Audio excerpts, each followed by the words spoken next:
Sebelum menonton video ini, silakan klik tombol subscribe agar saya lebih semangat dalam membuat konten yang kalian inginkan.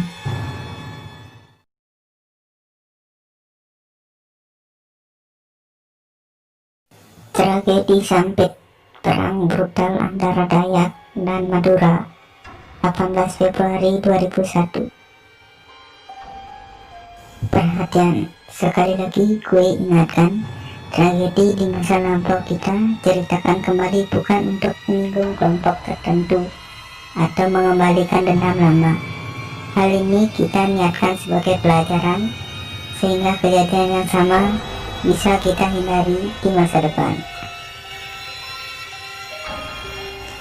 Pada intinya, suku Dayak adalah suku yang mendiami Pulau Kalimantan. Masyarakat Dayak memiliki tali saudara dengan suku Banjar.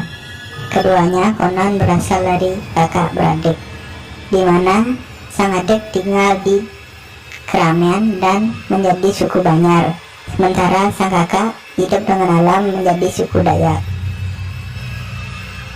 Masyarakat Dayak sebenarnya merupakan penduduk yang cukup pemalu dan ramah. Banyak orang dari daerah lain diterima di tanah Kalimantan dengan baik oleh Dayak, selama mereka tidak membuat onar dan melanggar budaya turun-temurun di sana. Kekacauan yang terjadi adalah buntut dari beberapa konflik yang 20 tahun sebelum tahun pecahnya peperangan ini. Dari data yang gue himpun, ada beberapa kejadian yang memang selalu berhubungan antara suku Madura dan suku Dayak. Di antaranya bersifat ekonomi, kekerasan, dan asusila. Namun selama waktu itu pula, konflik dapat diselesaikan dengan kesepakatan adat. Namun dari tren yang terlihat, sering kali korban jatuh dari sisi suku Dayak.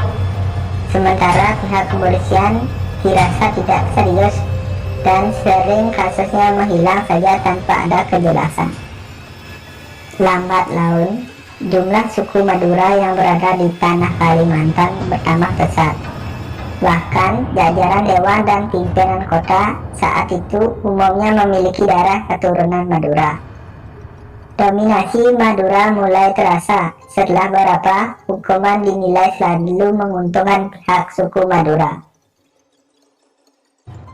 Contohnya adalah tahun 2000 di Pangkut, Kota Waringin Barat, satu keluarga Dayak tewas dibantai oleh orang Madura. Pelaku pembantaian lari tanpa ada sama sekali penyelesaian hukumnya. Pada tahun 2000 di Palangkaraya, satu orang suku Dayak tewas oleh pengeroyokan suku Madura di depan gedung gereja Immanuel, Jalan Bangka. Para pelaku lari tetapi tidak ada tindakan lanjut dari pihak polisi. Suku Madura yang berperawakan keras, beberapa diantaranya mulai menekan suku Dayak kala itu, baik dari segi pekerjaan dan pemerasan. Pepohonan dan hutan suku Dayak ditebang, dibuka demi kepentingan bisnis dan dibangun bangunan oleh para pendatang. Suku Banjar pun mengalami hal demikian. Namun suku Banjar masih melawan, berbeda dengan suku Dayak yang memilih mengalah, dan memang seperti itulah sifat aslinya. Mereka mengalah sampai akhirnya terus terhimpit hingga hampir ke hutan. Serangkaian kejadian yang tidak bisa saya sebutkan satu-satunya itu akhirnya menjadi pupuk kemarahan di hati suku Dayak. Puncaknya adalah ketika ada isu bahwa suku Madura hendak menjadikan tanah Kalimantan sebagai sampang kedua dan menekan dan menindas suku asli tanah tersebut. Selain itu, terdapat pula kabar bahwa salah satu anak kepala suku Dayak mengalami perlakuan yang tidak menyenangkan oleh sejumlah orang yang berasal dari suku Madura. Hal ini tidak bisa lagi diterima oleh masyarakat Dayak kala itu. Akibat hal itu, suku Dayak yang tadinya tertekan dan jumlahnya sedikit dibandingkan dengan pendatang, akhirnya bersatu, merapatkan barisannya bersama suku Banjar. Mereka akhirnya melakukan perlawanan atas apa yang terjadi pada saudara-saudara mereka.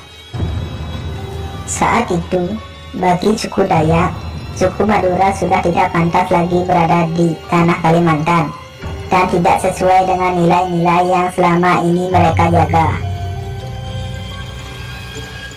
Dan dari momen inilah desah-desus mengenai kemampuan medis masyarakat Dayak akhirnya bermunculan ke permukaan. Ya, hanya dalam keadaan terdesak dan demi membela sukunya, yaitu suku Dayak. Berbagai senjata diacungkan di udara hari itu. Masyarakat suku Dayak memanas. Mereka yang selama ini ramah dan diam mulai menunjukkan sisi tegas dan keras. Dengan berkelompok mereka menyisir permukiman, mencari para pelaku pengeroyokan, pembunuhan dan segalanya yang selama ini bebas. Konon, suku Madura dapat dikenali dari aromanya oleh suku Dayak. Mereka dapat membedakan mana pendatang dari daerah lain dan mana pendatang dari suku Madura. Terlebih adalah siapa yang selama ini membuat onar di tanah mereka. Menurut beberapa orang, suku Dayak melihat suku Madura saat itu kepalanya menyerupai sapi dan berbau sapi. Itulah tanda orang Madura. Peperangan tak dapat dihindari. Suku Madura yang selama ini mengira suku Dayak lemah ternyata menjadi pemberani dan tegas. Pertempuran pecah dan sampai menjadi arena perang yang mengerikan. Suku Madura bisa dibilang menjadi buronan di satu wilayah tanah Kalimantan.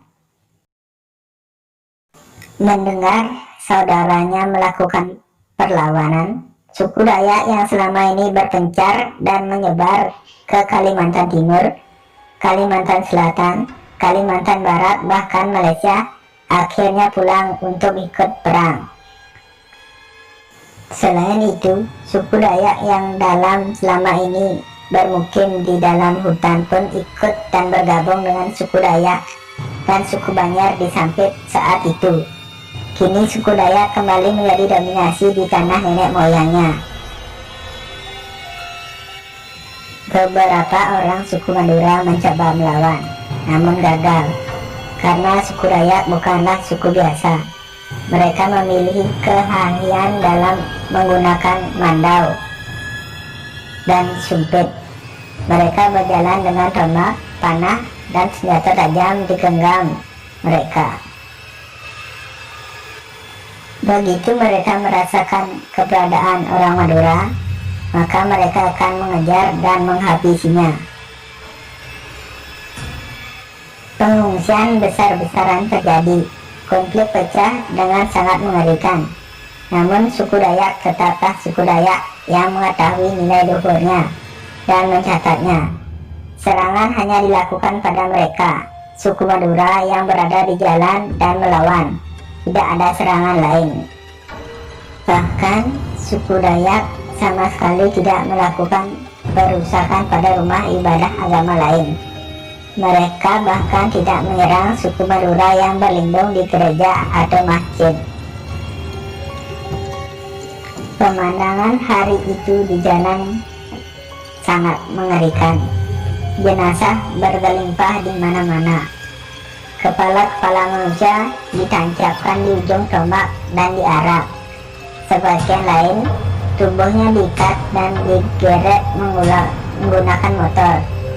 Jalanan basah oleh darah dan bergelimpah mayat. Kepala-kepala itu diangkat dan dibawa keliling daerah. Beberapa lagi dibiarkan mengelinding di jalanan. Menurut kabar yang beredar, air sungai pun berubah menjadi warna merah akibat darah dari para korban yang dibuang ke sungai. Beberapa di antaranya dikeluarkan dahulu isi perutnya. Suku Madura jelas kalah jumlahnya dan kalah tanding saat itu. Yang mereka hadapi adalah orang-orang yang bahkan tidak dapat dilukai dengan senjata tajam dan mampu mendeteksi keberadaan mereka dengan hanya dari bau. Pihak kepolisian tidak bisa berlaku banyak.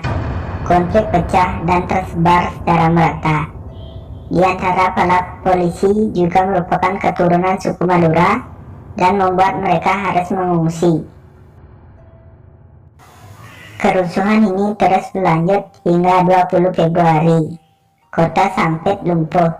Segala kegiatan dihentikan, baik itu sekolah, pekerjaan kantoran, PNS, dan bahkan banyak pemilik warung menutup tokonya dan mengungsi.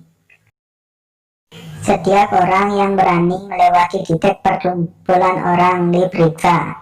Jika logatnya Madura atau memiliki bau sapi, maka akan dicegat dan dihabisi.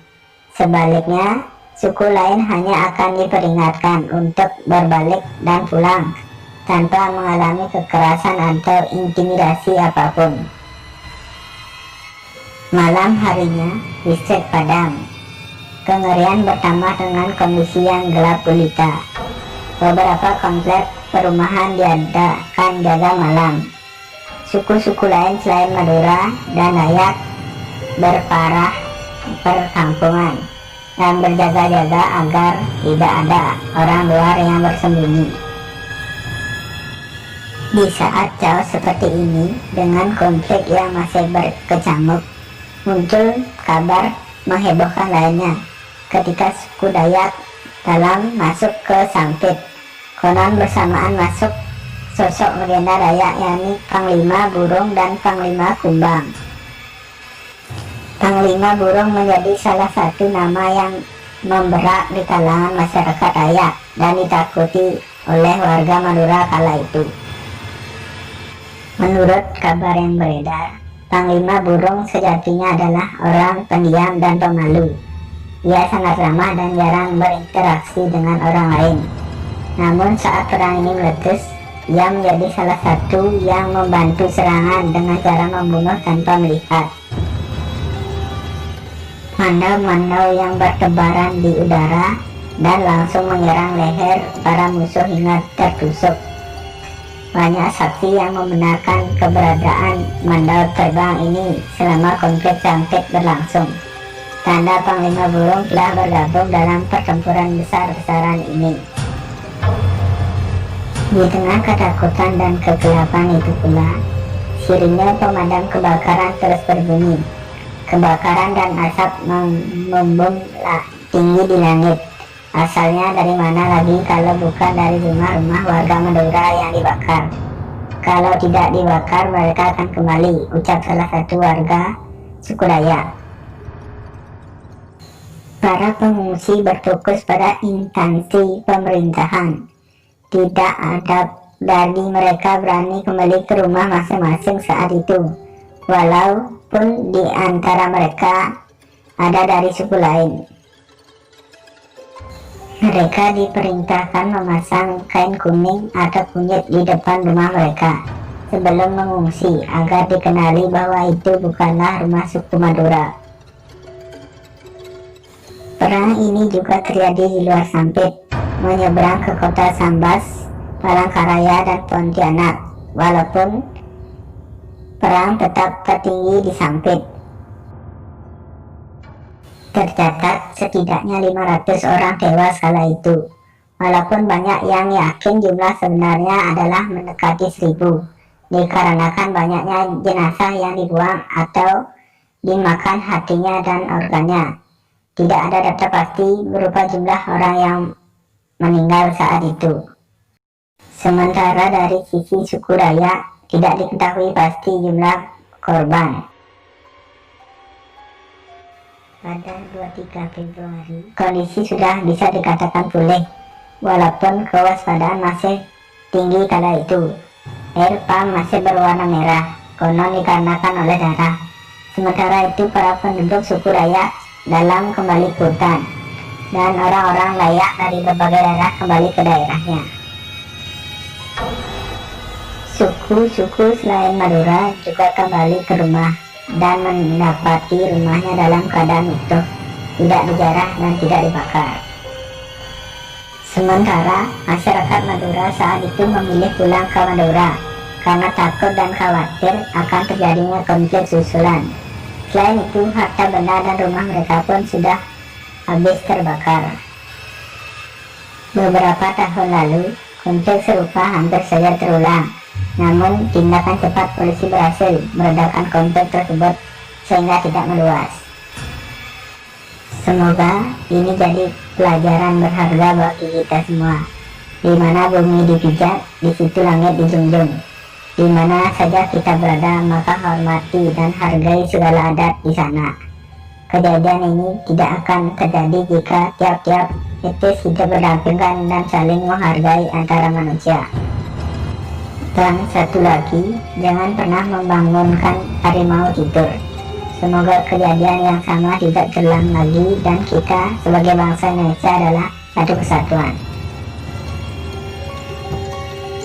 Suku Dayak dan suku Madura akhirnya berdamai, dan hal itu disimboliskan dengan sebuah tugu atau tiang berukir dan dari kayu yang cukup tinggi. Tujuannya agar semua orang di setiap penjuru dapat melihat dan tahu bahwa perdamaian dan keamanan ada di atas segalanya. Tamat. Terima kasih sudah menonton video ini. Jangan lupa like, komen, subscribe, dan share. Sampai jumpa di video selanjutnya.